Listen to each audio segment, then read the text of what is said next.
आज हम एक ऐसी मॉडर्न दुनिया में जी रहे हैं जहाँ जहाँ लाइफ का हर एक पहलू बिल्कुल बदल चुका है।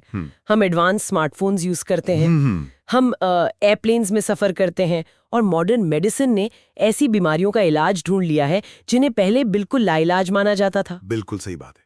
लेकिन यहाँ एक बहुत बड़ा सवाल उठता है, जब बात हमारी सोच, हमारे मॉरल कोड्स और सोसाइटी के रूल्स की आती है, तो ऐसा क्यों लगता है कि हम आज भी 1000 साल पुराने तरीकों में अटके हुए हैं? ये बहुत ही इंटरेस्टिंग कॉन्ट्रडिक्शन है ना?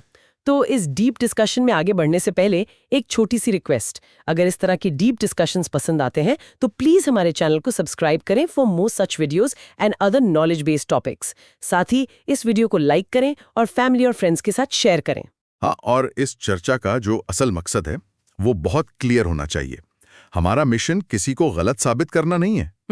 मैं बस ये हाईलाइट करना चाहता हूँ कि क्या पुराने जमाने की लिमिटेड नॉलेज के आधार पर बने रूल्स को बिना सवाल किए मानना सही है। एग्जैक्टली। आज के इस मॉडर्न और एक्सपेंडेड अंडरस्टैंडिंग वाली दुनिया में उन्हें ब्लाइंडली एक्सेप्ट करना वाकई सही है या नहीं, ये समझना जरूरी है। ये फर्क समझना ही शायद सबसे जरूरी स्टेप है। पर यहाँ मेरे दिमाग में एक क्रॉस क्वेश्चन आता है। क्या सवाल? अक्सर जब हम पुराने रूल्स कर सवाल उठाते हैं तो ऐसा लगता है जैसे हम 1000 साल पहले के लोगों को, यानी हमारे एंसेस्टर्स को बेवकूफ या इग्नोरेंट बोल रहे हैं। क्या सच में ऐसा है? नहीं, बिल्कुल नहीं। क्योंकि अगर हम हिस्ट्री देखें तो उन्होंने ही कमाल की सिविलाइजेशंस बनाई, खेती शुरू की, तो उन्हें इग्नोरेंट कहना तो गलत होगा। ये एक बहुत ही जरूरी पॉइंट उठाया है यहाँ। हमारे एंसेस्टर्स किसी भी तरह से बेवकूफ नहीं थे, वो बहुत समझदार थे। उनकी मेन प्रॉब्लम उनका इंटेलेक्ट नहीं थी, बल्कि उनका इंफॉर्मेशन और टूल्स का एक्सेस थी। एक्सेस नहीं था उनके पास। सही। उनकी जानकारी उस वक्त के एनवायरनमेंट तक ही लिमिटेड थी। उन्हें जर्म थियरी, न्यूरोसाइंस या इवोल्यूशनरी बायोलॉजी के बारे में कुछ नहीं पता था। वो तो उस वक्त एग्जिस्ट ही नहीं करता था। बिल्कुल। सोचिए उस वक्त को जब बीमारियां एक रहस्य थीं, जब माइक्रोस्कोप नहीं है और लोग अचानक किसी बीमारी से मरने लगते हैं जो दिखती नहीं है, तो कोई क्या करेगा? डर जाएगा। हाँ, तो उस वक्त के जो भी नियम बनाए गए थे, उनका प्राइमरी फोकस किसी सोसाइटी को एडवांस बनाना नहीं था। उनका फोकस सिर्फ और सिर्फ सर्वाइवल था। सर्वाइवल। तो इसका मतलब ये है कि सोसाइटी बिखरे ना, इसलिए कुछ स्ट्रिक्ट मॉरल रूल्स बनाए गए। एक तरह से वो उस वक्त के इमरजेंसी प्रोटोकॉल्स थे। सही पकड़ा। सर्वाइवल उस दौर में बहुत मुश्किल था। नेचर बिल्कुल अनप्रेडिक्टेबल था। एक छोटी सी बाढ़ या सूखा पूरी सिविलाइजेशन को खत्म कर सकता था। हाँ, तो उन एनवायरनमेंट्स में वहाँ रिलीजियस और मॉरल कोड्स एक टूल की तरह काम करते थे ताकि सोसाइटी एकजुट रहे। एग्जैक्टली। ताकि लोग एक दूसरे की मदद करें और केओस ना फैले। उनके एफर्ट्स की रिस्पेक्ट करना बहुत अच्छी बात है, लेकिन यहाँ पेच ये है कि उनके बनाए हुए रूल्स को आज के वक्त में बिना सोचे समझे ब्लाइंडली ओबे करना इंटेलेक्चुअली इररिस्पॉन्सिबल हो जाता है। क्योंकि अब दुनिया बदल चुकी है, थ्रेट्स बदल चुके हैं और नेचर को लेकर हमारे फैक्ट्स क्लियर हो चुके हैं। इससे थोड़ा और प्रैक्टिकल लेवल पर समझते हैं ताकि रिलेट करने में आसानी हो। जैसे एक एनालॉजी लेते हैं। पुराने टाइम में जब आसमान में अचानक से जोर की बिजली चमकती थी तो लोग डर जाते थे। तब एटमॉस्फेरिक साइंस तो था नहीं, तो उन्होंने इस नेचुरल इवेंट को भगवान का गुस्सा मान लिया। पर क्या ट्रेडिशन सिर्फ इस डर की वजह से बने थे? डर एक फैक्टर जरूर था, पर ट्रेडिशंस और कस्टम्स असल में उस वक्त के डर और अनसर्टेनिटी से बचने के अडैप्टिव रिस्पॉन्सेस थे। इसे एक और एनालॉजी से समझते हैं। हाँ, बताएं। बहुत से पुराने टेक्स्ट में कुछ खास तरह का खाना खाने पर सख्त पाबंदी होती थी, जैसे पोर्क या कुछ स्पेसिफिक सी फूड ना खाना। राइट। जिसे आज हम प्योरली धार्मिक नियम मानते हैं। पर लॉजिकली देखें तो उस वक्त रेफ्रिजरेशन या फ्रिज नहीं थे। कुछ मीट बहुत जल्दी खराब होते थे और उनमें पैरासाइट्स पैदा हो जाते थे जिनसे जानलेवा बीमारियां फैलती थीं। अच्छा, तो तब जर्म थ्योरी तो थी नहीं कि लोगों को बैक्टीरिया समझाया जा सके। एग्जैक्टली। तो सोसाइटी के लीडर्स ने इस प्रॉब्लम को धार्मिक नियम का रूप दे दिया ताकि लोग डर के मारे उसे सीरियसली लें। ये एक तरह की प्रिमिटिव पब्लिक हेल्थ पॉलिसी थी। वाओ, ये एक बहुत बड़ा रेवलेशन है। यानी जो कल की एंशिएंट पब्लिक हेल्थ पॉलिसी थी वो धीरे धीरे आज का रिजिड ट्रेडिशन बन गई। सही कहा। लेकिन अगर हम इसको आज के कॉन्टेक्स्ट में देखें तो आज हम मॉडर्न रेफ्रिजरेशन और फूड सेफ्टी प्रोटोकॉल्स यूज करते हैं। तो क्या उन पुराने फूड रिस्ट्रिक्शंस को आज भी ब्लाइंडली फॉलो करना सेंस बनाता है? शायद नहीं। और यही सबसे बड़ा कॉन्ट्रडिक्शन है। साइंस खुद को लगातार अपडेट करता है। मेडिसिन का फील्ड हर दिन नई रिसर्च के साथ चेंज होता है। हमारा स्मार्टफोन हर साल नया सॉफ्टवेयर अपडेट मांगता है। पर हम अपनी सोसाइटी को हजारों साल पुराने रूल्स पर चला रहे हैं। ऐसा क्यों है? सोसाइटी के रूल्स को नए फैक्ट्स के हिसाब से अपडेट करने से इतना डर क्यों लगता है? इस अपडेट ना करने की आदत के पीछे सबसे बड़ी वजह हिस्ट्री और ऑर्गेनाइज्ड इंस्टीट्यूशंस का स्ट्रक्चर है। कैसे? शुरुआत में बिलीफ सिस्टम्स और ऑर्गेनाइज्ड रिलीजन ने सोसाइटी को स्टेबिलिटी दी। उन्होंने लोगों को आइडेंटिटी दी और सबसे जरूरी चीज केओस और डेथ के वक्त इमोशनल कंफर्ट दिया। हाँ, वो तो आज भी देते हैं। पर धीरे धीरे ये सिस्टम्स इंस्टीट्यूशनलाइज हो गए और किसी भी बड़ी इंस्टीट्यूशन का बेसिक नेचर होता है अपने पावर स्ट्रक्चर को हर हाल में प्रोटेक्ट करना। पर क्या इन इंस्टीट्यूशंस का मेन काम मोरालिटी सिखाना नहीं था? अगर नए साइंटिफिक फैक्ट्स दुनिया के सामने आते हैं तो इन इंस्टीट्यूशंस को तो खुशी से अपडेट होना चाहिए था।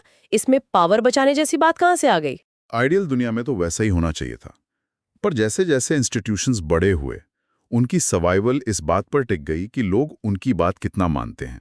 अच्छा। धीरे धीरे इन स्ट्रक्चर्स में सवाल पूछना डेंजरस माना जाने लगा। एविडेंस से ज्यादा लॉयल्टी इंपॉर्टेंट हो गई। जैसे गैलीलियो के वक्त हुआ था। एग्जैक्टली। जब एस्ट्रोनॉमी ने नई डिस्कवरीज की और बताया कि धरती ब्रह्मांड का सेंटर नहीं है, तो पुराने सिस्टम्स ने इस नए थॉट को हार्शली पनिश किया। उन्हें डर था कि अगर उनकी एक बात गलत साबित हो गई तो लोग हर बात पर सवाल उठाएंगे। सही पकड़ा। अथॉरिटी ने एविडेंसेस को दबाना शुरू कर दिया। पर एक सच्चा बिलीफ सिस्टम तो कभी स्क्रूटनी या जांच परख से डरता ही नहीं है।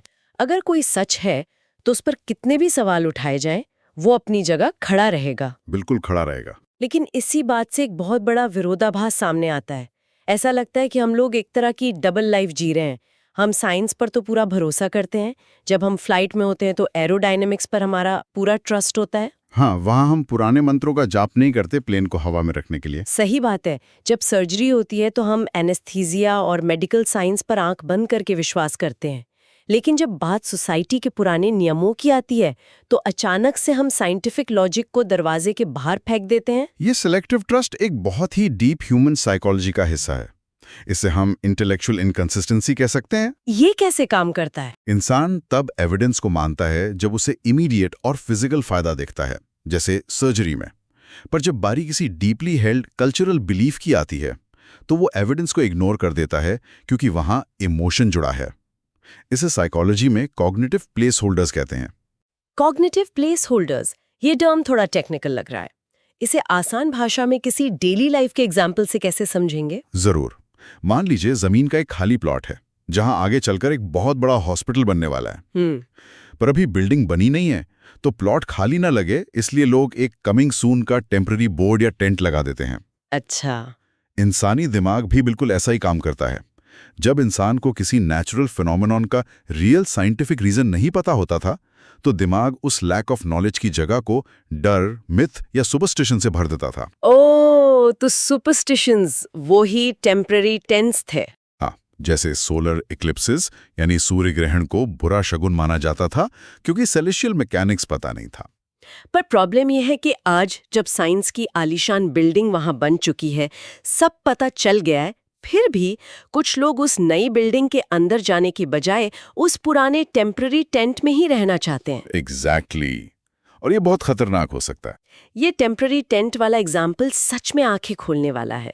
साइंस का इंफ्रास्ट्रक्चर पूरी तरह तैयार है, टेलीस्कोप से लेके माइक्रोस्कोप सब आंसर्स दे रहे हैं, पर हम अभी भी डर रहे हैं। और इसका सबसे नेगेटिव असर हमारी सोसाइटी में भेदभाव यानी डिस्क्रिमिनेशन के रूप में दिखता है। हाँ, मैं इसी तरफ आने वाली थी। अगर हम पास्ट को देखें तो caste systems, rigid gender roles, ये सब बहुत प्रेवलेंट थे।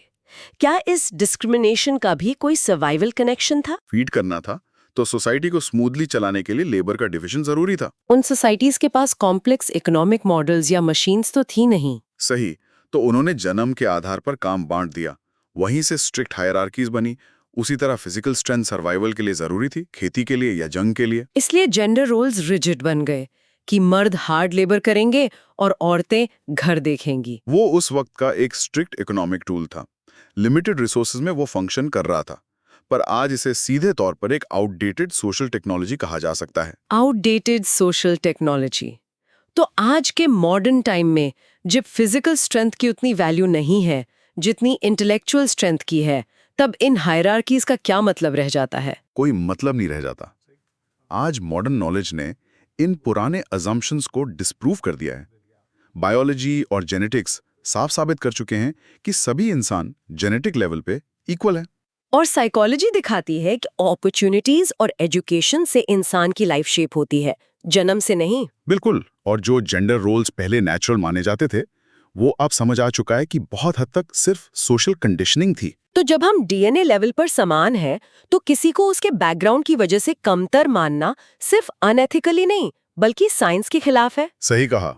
इस हिसाब से तो आज डिस्क्रिमिनेशन को कंटिन्यू रखना कोई परंपरा को बचाना नहीं है, ये तो एविडेंस को जानबूझकर इग्नोर करना है। हाँ, एक परंपरा सिर्फ ये बता सकती है कि कोई चीज शुरू कहाँ से हुई थी, पर उसकी आज की वैलिडिटी सिर्फ मॉडर्न एविडेंस से तय होनी चाहिए। अगर वही सवाल दिमाग में आता है, जब सारी दुनिया की नॉलेज स्मार्टफोन पर इंस्टेंटली अवेलेबल है, फैक्ट्स ट्रांसपेरेंट है, तो सोसाइटी और लोग आखिर बदलाव से इतना डरते क्यों हैं? इस डर का सीधा कनेक्शन साइकोलॉजिकल कंफर्ट से है। कैसे? पता है कि पुराना रास्ता खराब है, तो नई साफ रोड पर चलने में कैसा डर? क्योंकि ट्रेडिशन सिर्फ रूल्स नहीं होते, वो लोगों को एक आइडेंटिटी देते हैं, बिलोंगिंगनेस का एहसास मिलता है।